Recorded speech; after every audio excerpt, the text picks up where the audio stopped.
Hey! Kia ora. We're Holly and Tom from Toi Productions, and we're going to talk to you today about creating solo work, which is a thing that we love to do with people, and we're excited to try and make an art form that sometimes doesn't feel practical as we can. Yeah. The first solo that I made was at Toi Whakaari in my graduating year in 2012. And that was my first time ever devising a solo, and then Holly and I got really interested in that through that process, and so we almost immediately came back to Toi Whakaari after we'd graduated, and for many years afterwards started to help lead that process. We learned a lot through leading it with Aaron Cordersy, Paddy Carroll, Jonathan Price, and after working with the solos, Toi Whakaari helped lots of people make their solo work as well, and it's just a form that we love because sometimes making it on your own is really hard, so we love to try and make that as easeful and fun and productive as possible. What we're going to do first is we have two ways of looking at artwork and theatre in general that we think are really useful, because in a solo devised process it's really easy to get lost, and so we figure if you've got these labels or these phases to talk about, then no matter how lost you are, you can start to try and figure out where you might be. And this is all of these are a big mishmash and a rewording of techniques that we learned from people like Christian Penny, Jade Erickson, Heather Timms, Aaron Cordersy, Taina Moitara, and as well as theatre practitioners like Robert Lepage and Peter Brook. So, number one, this is called Pillars of a Show. So every show is made up of 4 categories. So the entire show, the entire theatre piece is made up of 4 categories. Whether or not the people making it are aware that these are part of their show, it is part of their show. So the first thing that we like to talk about is form. So form makes up everything you can see and hear and everything the audience experiences. That's form. as well as like the classic understanding of form. Is it puppetry? Is it physical theatre? Is it stand-up comedy? That, but also, like Tom was saying, every little thing that exists in your work is part of the form. Like the sound that enters the audience's ears and everything that they see comes under form. And the next one that kind of counterpoints form is content. Content is the story, the characters, the plot, the time period, the themes. That all goes under content. And the way that I like to think about this is content is what is the story, and form is how is the story being told. Next is process. Process is quite simply how you make the show. So what are your rehearsal hours? How long do you have to make the show? Who are you making it with? What's the atmosphere of your rehearsal room? And we love to encourage people to figure out how they make best. So some people love to sit at a laptop and type. For other people, like that is their absolute worst nightmare. So some people love to be up on the rehearsal room floor trying things while they've videoed themselves and then watch it back. Other people like to help people in the room to help them and get them to make something so you can see what it looks like. So we're always trying to encourage people to find out what their way of making work is.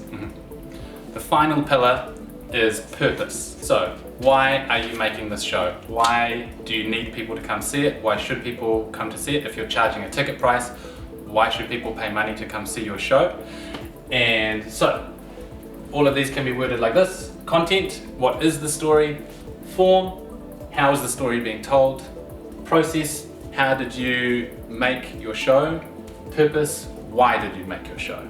And I think for purpose, especially when you're in an education setting, purpose could be something political, social, or it could be something craft-based. So I could be making a show that is trying to get my audience to go out and vote in the next election. Or if I'm an actor studying, I might want to make a show that practices my accent work. And that's okay too. It doesn't always have to be a massive purpose, as long as you're clear on what you are trying to get out of the show and what the audience are going to get out of the show. Crash course, pillars of a show. So, when you first start an idea for a show, you're going to be stronger in one of these pillars than the others, and that's cool. So, for example, I recently, actually, at the end of last year, I made a solo show, and I knew I had a flash image of what it looked like. I had an image of what I reckon it looked like, and so that's form. So I was solid on form. and I knew what it had to do. I knew what it had to discuss in the world. So with those two pillars quite strong, I started to solidify them, and then it started to go into the other areas and started to populate them with ideas as well. So this next concept or idea or technique is called phases of making. So these are all of the different ways in which a show is made that you kind of move through as you're making it. And you can move through it in a linear way, or you can bop around it, but we'll get to that later. Phase number 1 is research. And you might hear that and you might be like, yeah, I know how to research. I know how to read a book and write down ideas about the book and write down quotations. But research can mean anything. Research can mean a YouTube binge. Research can mean meditating. Research can mean talking to your family. Yeah, interviewing people, image collecting, prop sourcing and collecting, building a costume. The next phase is called generating. Generating is the act of turning your research into theatrical action. So we mentioned like having a conversation with your family as research. So if you have a conversation with your mother and she tells you a story about her childhood, generating is trying to figure out what the theatrical version of that is. So is it you standing up and acting your mother as a child? Is it you using puppets to show that story?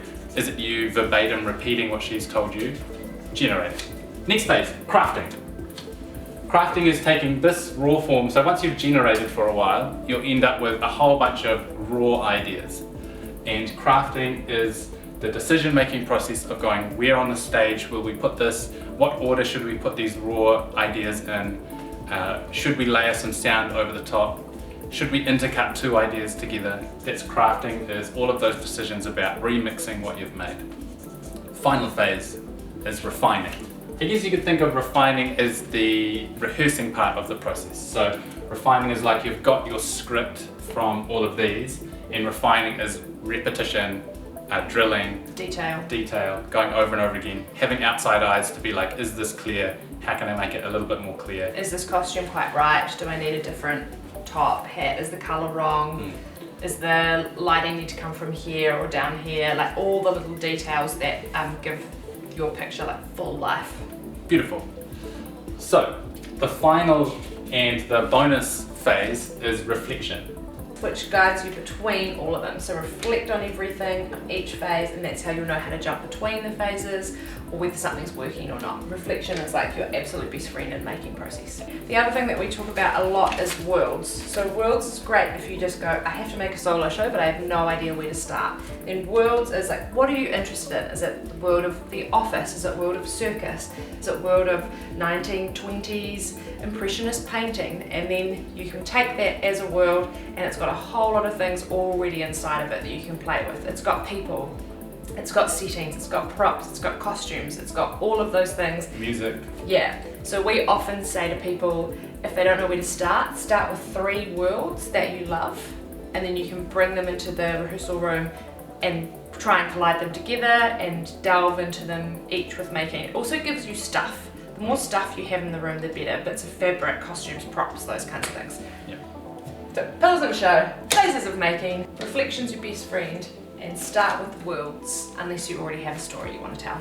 So have fun, just start making it. That's our best advice. Just get up, stand up in an empty room or your living room and start trying to perform the show as best you can.